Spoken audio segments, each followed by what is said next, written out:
আমাদের ভাবতে হবে যে আর কি কি কারণ হতে পারে। এই যে সানগ্লাসটা না পরলে কি হয়, সূর্যের আলো থেকে আমাদের স্কিনে মেলানিন তৈরি হয়, এবং সূর্যের আলো কিন্তু পিগমেন্টেশনের অন্যতম কারণ। সূর্যের আলো কিন্তু ত্বককে কুঁচকে দেওয়ার অন্যতম কারণ। সূর্যের আলো কিন্তু আমাদের স্কিনের মধ্যে বার্ধক্যকে দিনের দিন বাড়িয়ে দেওয়ার অন্যতম কারণ।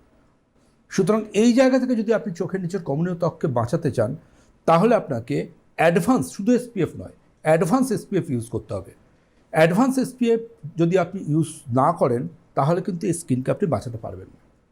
যে অ্যাডভান্স রেঞ্জ এসপিএফ শুধুমাত্র পরম্পরা আয়ুর্বেদ আপনাদের হাতে তুলে দিতে পেরেছে, যে অ্যাডভান্স এসপিএফ আমার লক্ষ লক্ষ পেশেন্ট ইউজ করে তারা কিন্তু সূর্যের আলোয় বেরোতে পারছেন। কিন্তু অবশ্যই তার সাথে সানগ্লাসের ব্যবহার করতেই হবে। সানগ্লাস যত আপনি ব্যবহার করবেন, চোখের নিচের স্কিন তত ভালো থাকবে। আর সানগ্লাস যেন বড় ফ্রেমের হয় এবং প্রকৃত অর্থে ইউভি প্রোটেক্টেড হয়। এটা ভীষণ দরকার যে ইউভিকে প্রোটেক্ট করতে পারছে। নীল আলো ফেলে দেখতে হবে যে সেটা রেডিয়েট করছে কিনা। ইউভি প্রোটেক্টেড এমন একটা সানগ্লাস আপনার কিন্তু অবশ্যই পেন হ্যাবিটের মতো রাখতে হবে, আর তার সাথে অ্যাডভান্স এসপিএফ, এটা ভীষণ গুরুত্বপূর্ণ।